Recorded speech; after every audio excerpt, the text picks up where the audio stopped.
still we can consider it as a bond.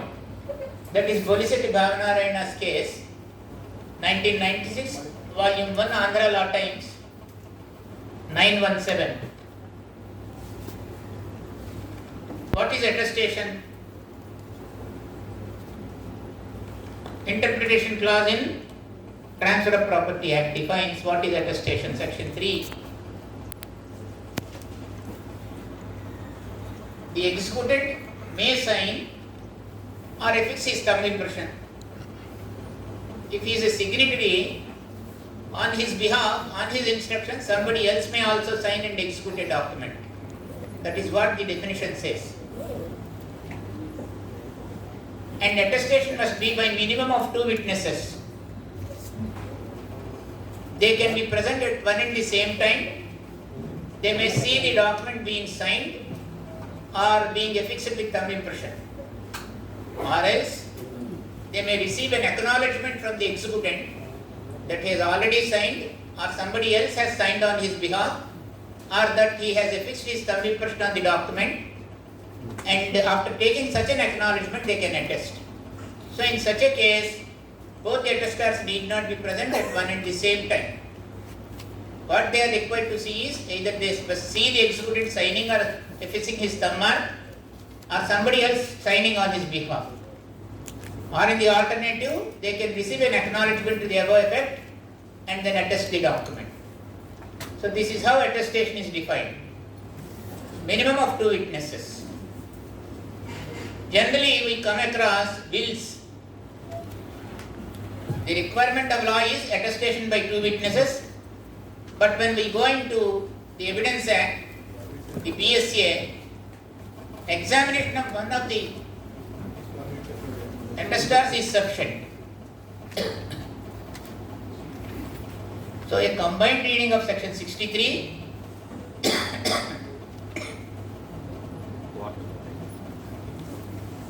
and section 67 of the new Act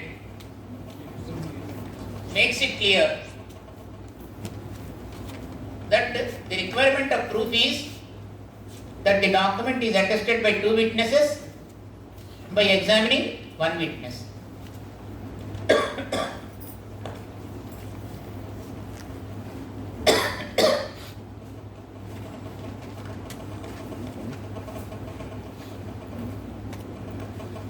Supposing 1 witness is only examined, 1 attestor, he is not able to speak about the attestation by other witness. So one requirement of examining 1 attesting witness is fulfilled. Because he is unable to prove attestation by other witness, the other requirement is not fulfilled. Then it amounts to non-proof of will as required under law. So if only 1 attestor is examined, he must be in a position to speak about attestation by other witness also. This is Janaki Narayan Boher's case.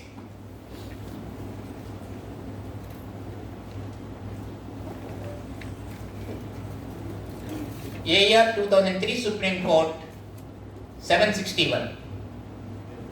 You can also see Lalita Ben Jayantilal Potak. Lalita Ben Jayantilal Popat 2008 15 SCC 365. Section 71 of the Indian Evidence Act, 70 of the new Act provides a safeguard to the mandatory provision of section 68 or 67 of the new Act. What is that safeguard? If the attestors are not found, are not amenable to the process of the court, how the will should be proved is stated there. Section 69 is another safeguard. Supposing any one of the attestor is not at all found, then it relaxes the condition. In Janaki Narayan Boher's case, it says proof of attestation by 1 witness is sufficient. That is Kalyan Sundaram's case. I am not giving citation of this is a homework for you.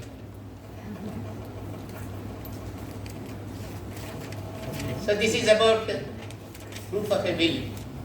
Very, very briefly. because there are so many suspicious circumstances shrouding a will. And what is the burden on the propounder who is putting the will for proof to remove the suspicions? The armchair principle, sitting in the armchair of the testator or testatrix and then visualizing whether these bequests in the will are natural or not. This is how. And then there are cases where sometimes an attestor is being produced as an attesting witness, and in rare cases a scribe is also coming and saying I am an attestor. In which case there must be animus attestandi, and that it must appear from the document. That is what the law says. That means while signing as a scribe he must also say attestar and scribe. That is what the Supreme Court said.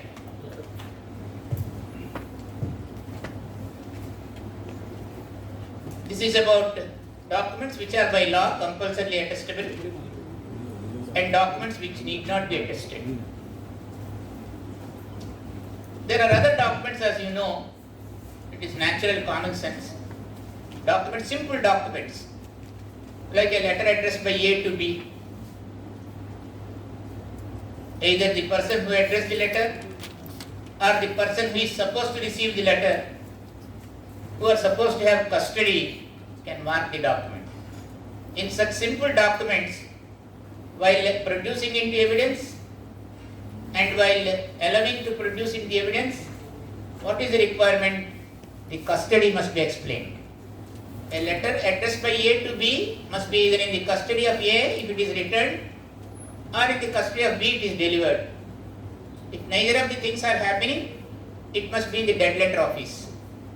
But a third party, neither A or B, cannot produce that letter unless he explains the custody. This is about simple documents. Regarding the simple documents, there is another issue, namely competence of the witness who prepared the document. Supposing a revenue inspector gives a certificate. Under law, if any revenue document is to be given, it must be given by a MRO, Mandal Revenue Officer. He is supposed to have custody of the records officially. Supposing it is given by a revenue inspector, it has no evidentiary value. So, competence of the witness who gave the document sometimes is also important. Next classification is based on document which requires to be stamped compulsorily.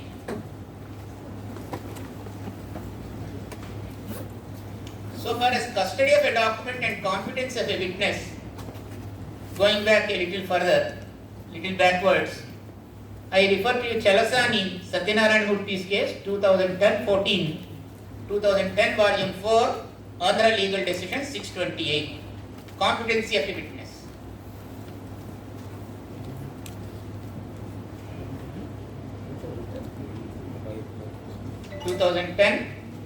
Volume 4, Andhra Legal Decision 628, Chalasani Satyanarayan Murthy's case.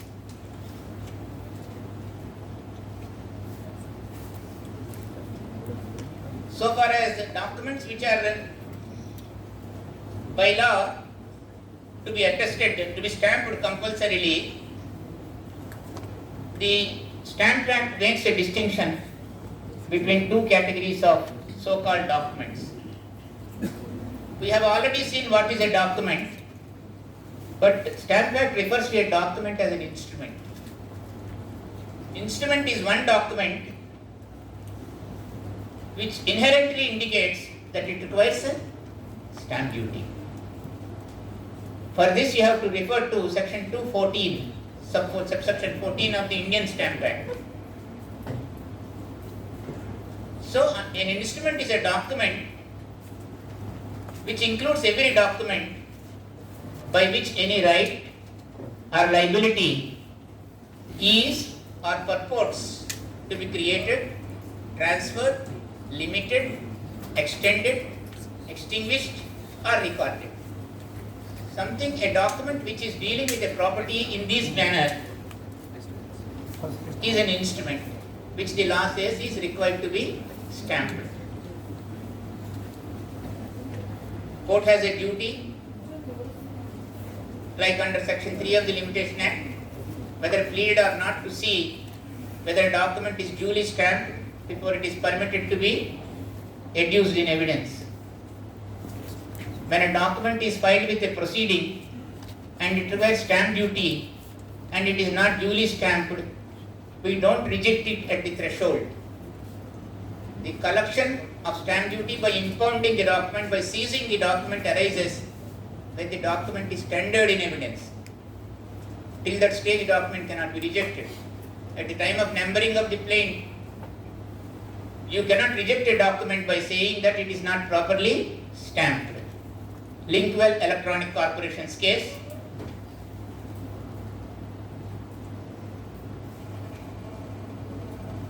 Right, it is the duty of the court to see that the document is duly stamped. Duly stamped means entire stamp duty due and payable is paid. Sometimes stamp duty may be less paid. Still it is inadmissible until the insufficiency is cured by paying the required stamp duty and penalty.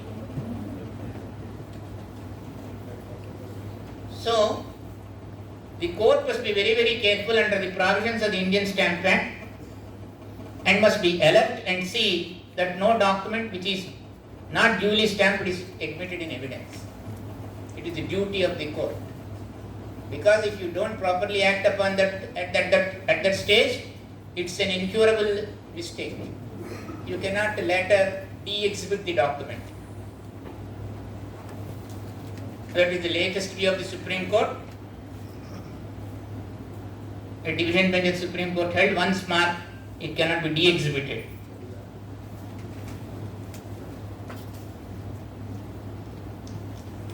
For paucity of time, I don't give you the decision, but it is a decision rendered in the year 2024.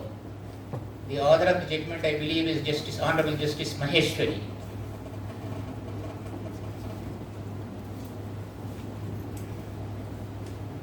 But one rarest of rare case is there, when the document can be de-exhibited. When the judge himself admits that the document came to be marked by non-application of mind.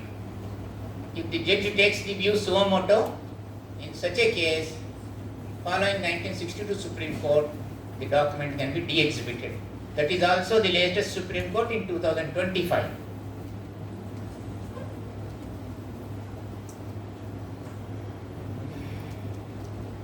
So you must be very, very careful, because the present situation is, once a document which is stampable and is not stamped so properly, duly, is exhibited, you cannot travel back in time and de-exhibit it.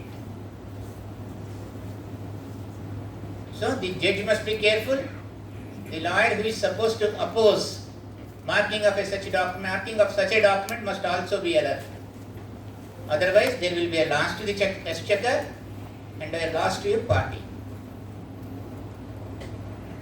But the jurists and experts say that this view requires reconsideration. There are many reasons. One is, ignorance of law is no excuse. The party producing the document knows fully well that the document is liable for stamp duty and still produces it. It's a fraud on the court, fraud on the opponent. Nowadays, the values are doubtful in many cases. Advocate conveniently waits till the other side advocate gets engaged in the another court, takes advantage and sees that the document is marked. Again, fraud.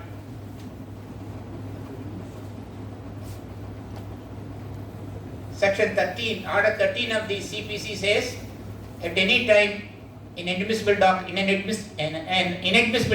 can be rejected. Old 165 of the Indian Evidence Act says, the court will only consider relevant evidence and which is not relevant and not admissible. And objections regarding marking are of two types: procedural objections and substantial objections. Procedural objection is somebody who is not having who is not supposed to have custody is marking the document, no objection is raised. You cannot later raise the objection. It's a procedural objection. So far as stamp duty is concerned, it's a substantial objection. According to R.V. Venkatadal Gounder's case. Therefore, why not this objection should not be raised? I have given you 8 reasons. But the law is, once marked, cannot be de-exhibited.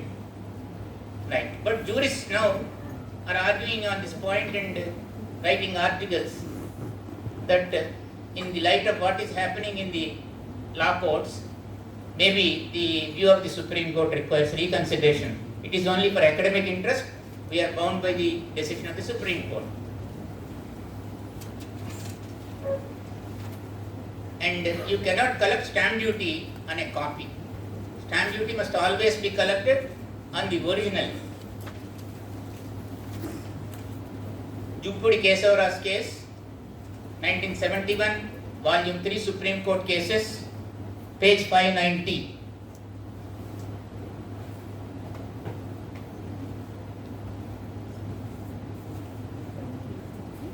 Once a document is being sought to be marked and an objection is raised as to admissibility of document on the ground that stamp duty is not duly paid, you have to decide that issue then and there. You cannot postpone it.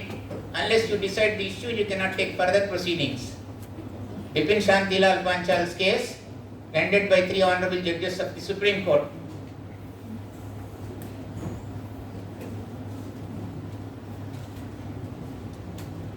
A situation may arise. You have decided that stamp duty is payable. The party who is liable to pay stamp duty, instead of paying the stamp duty, files an application before you under the provisions of the Indian Stamp Act and asks you to send it to stamp duty collector for collection of stamp duty and penalty. As a judge has no discretion but to allow that application. 1975 AP. The reason is the stamp duty collector has a discretion which the court is not having to reduce the penalty.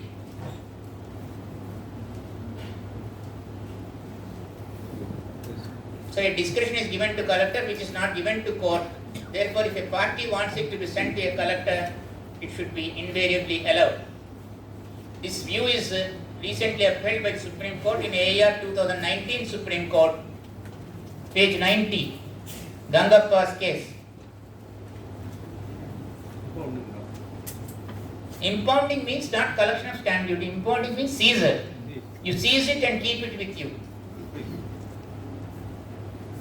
Because any person who is authorized to record evidence, when a document which is not duly stamped comes to his notice, he must seize it, so that the revenue to the government is not lost.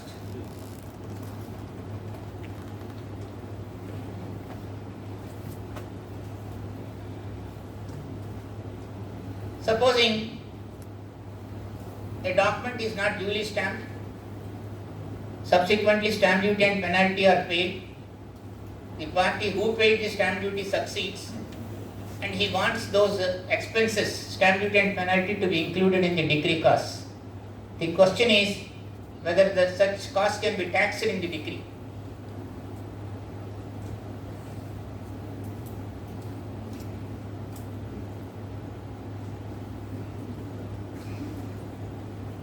Then you must go to section 17 of the Indian Stamp Act, which says which party is liable to pay stamp duty on a particular document.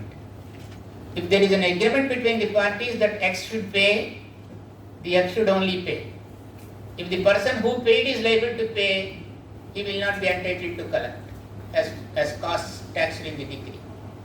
If the opposite party is liable to pay under law or under the agreement between the parties, perhaps the cost can be taxed in the decree.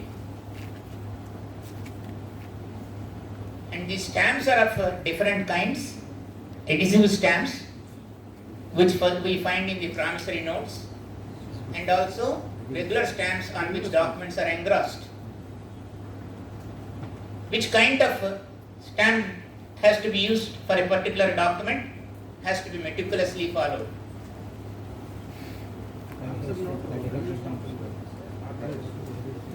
Any doubt this? Yes. Receipt also. So stamp pact has got two schedules. One is Schedule 1 and Schedule 1A.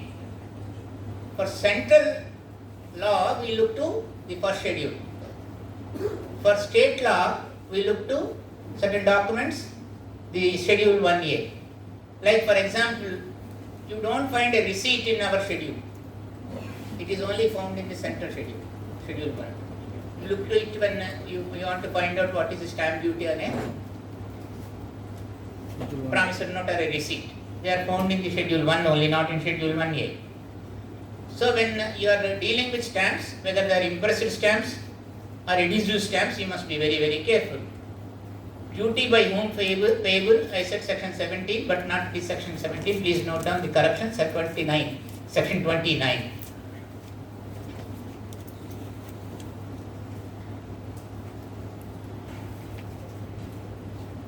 So far as inclusion of decree costs, there are differences of opinion.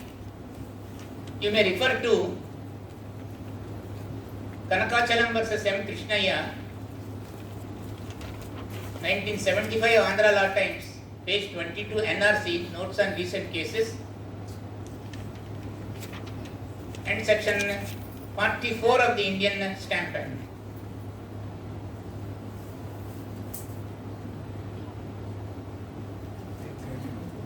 Even while marking a document at the stage of interlocutory application disposal, also you must be careful that not duly stamped documents shall not be allowed to be marked. You must collect stamp duty and the penalty when a document is sought to be marked while hearing an interlocutory application, because it is like tendering in evidence for a prima facie case. Burra Anita's case, 2010 5 Andhra Legal Decisions, 438.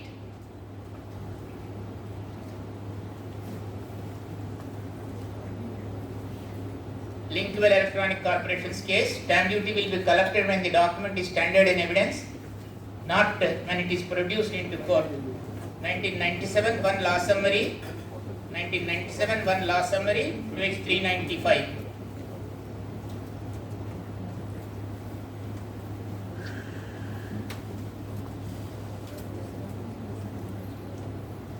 This is about stamp duty in brief.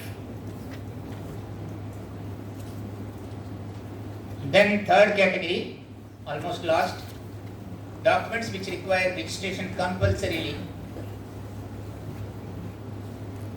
Section 17 of the Indian Registration Act enumerates the documents which are compulsorily registerable.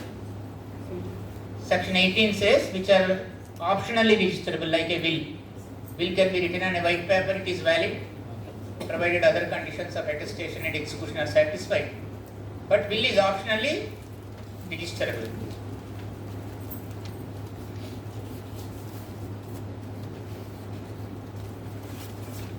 Right. Then a document which is compulsorily registerable but is not registered, then it is an incurable defect. Subsequently, it cannot be registered.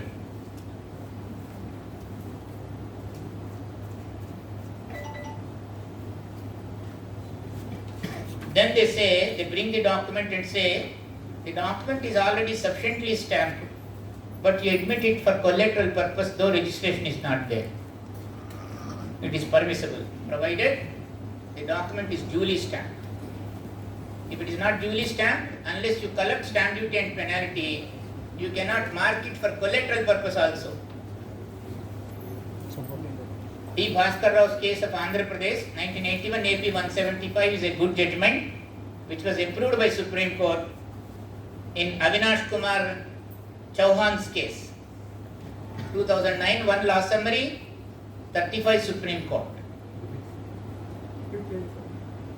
2009 volume 1 law summary, 35 Supreme Court. So even for marking for collateral purpose also, you must be very careful to see that document you are producing a lawyer is sufficiently and duly stamped. Then what is collateral purpose? To put it in common words, it is nothing but other than the main purpose. Other than the main purpose. If the purpose for which you are relying for collateral purpose requires registration, that is main purpose. You are relying for a purpose which is not separately registerable. If it is engrossed in a document, then it is a collateral purpose. K.B. Shah's case, AR 2008 Supreme Court, AR 2008 Supreme Court Supplement 850.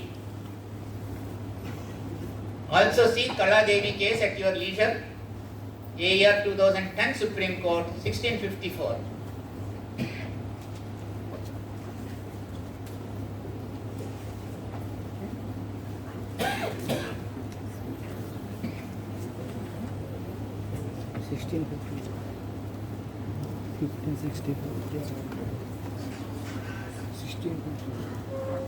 All this ultimately leads to Section 2 of the new Act, Section 3 of the Indian Evidence Act, proved, not proved and disproved. And then there is no time for elaboration. How many kinds of standards of proof?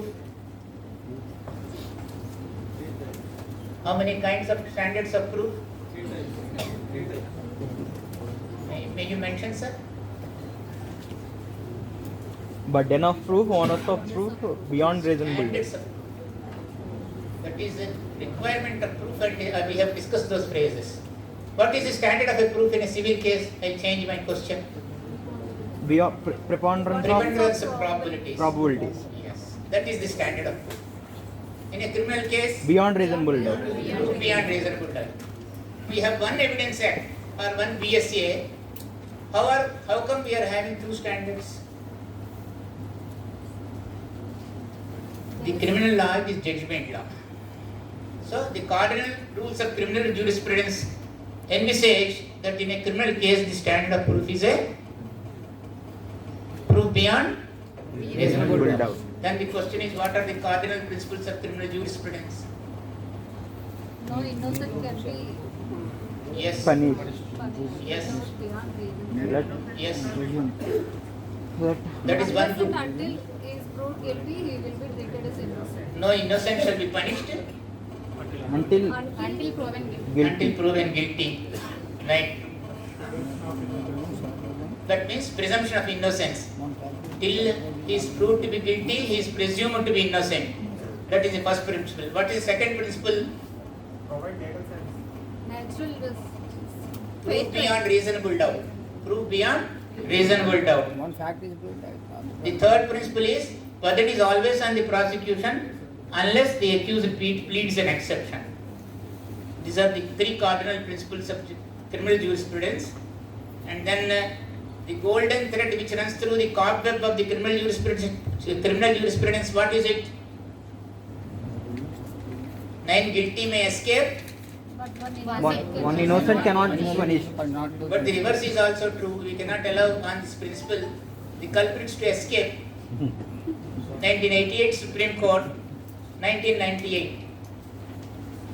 1998 Supreme Court, 1988 Supreme Court, 1998. See how the law is complex sometimes. Sir, what is the citation? 1988 Supreme Court, 1998. 1998. Apart from this, in criminal jurisprudence, there are certain benefits conferred on the accused. They can maintain stone silence. 1988 Supreme Court, 1998. If we don't mention a journal, the presumption is it is a here. Benefit of doubt. Right to explain away incriminating circumstances in the examination after the evidence is over. Right to be heard on measure of sentence after conviction. Rules of prudence. like looking for corroboration. One section of law says the accomplice is unworthy of credit. Another says it is not unlawful to convict based on the evidence of an accomplice. Not unlawful. It is double negative, not positive. 133 and 114B. Very good. One illustration, one section of law. It appears there is a conflict.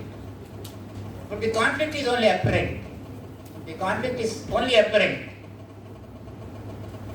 So one says accomplice is unworthy of credit, but you are basing conviction on accomplice evidence, you look for corroboration. That is rule of prudence. Who is an accomplice? We should understand the basics, right? Who is an accomplice? One is part of a crime. Co-accused. To put it very simply, he is a partner in crime. He is a Partner in crime. An honorable judge is in waiting. We should not keep the honorable judge waiting for any longer. I quickly rush it through some of the important provisions. There is a lot to be said on burdens, standards of proof. Still, we'll look for another opportunity to meet and then discuss in detail some of the provisions in which you are interested. Why should there be standards of proof, and we should tell him that this is the standard of proof I want from you? To avoid arbitrariness. After the evidence is let in, I say, no, this is not the standard I want. Where will the party go? That is why we forewarn him that this is the standard I want.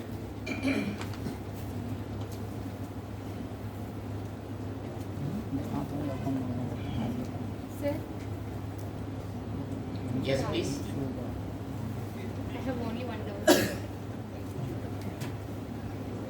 Sir, after independence, మనకి revenue రికార్డ్స్ని base చేసుకొని కొన్ని registrations జరిగినాయి కదా sir. కొన్ని documents అనేవి register చేసుకోలేదు.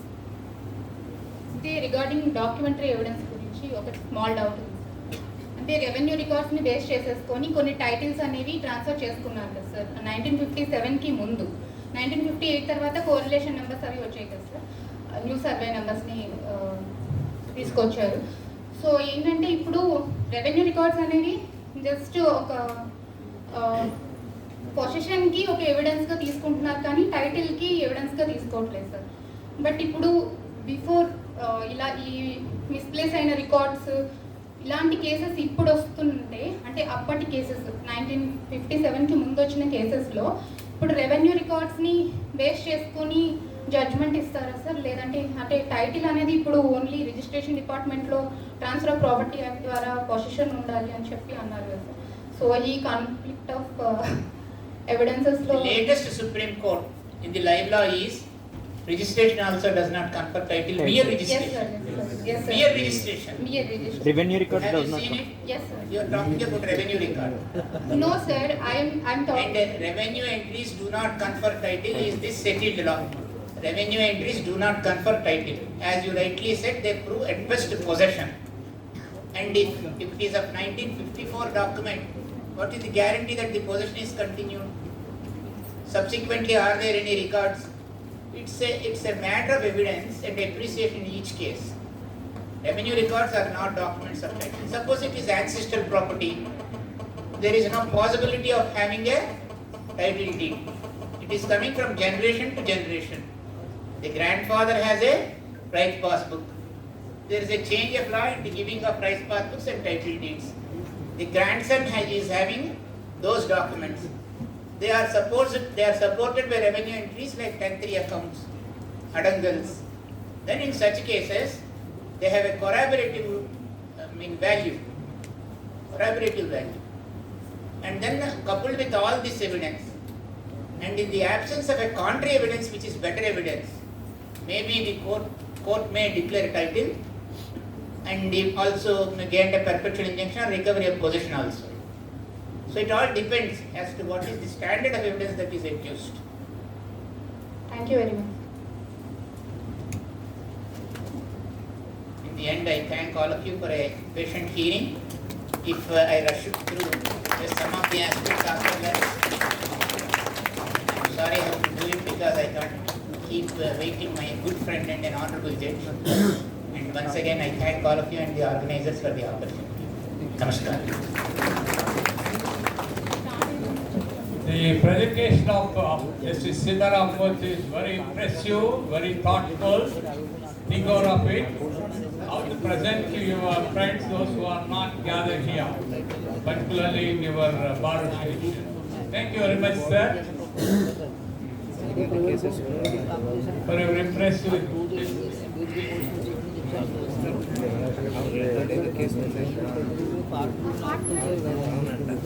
Thank you, sir. A heartfelt thank you to our Honorable Sri Justice M. Sitaramamurthy Garu for that clear, insightful and practical session on oral documentary and material evidence.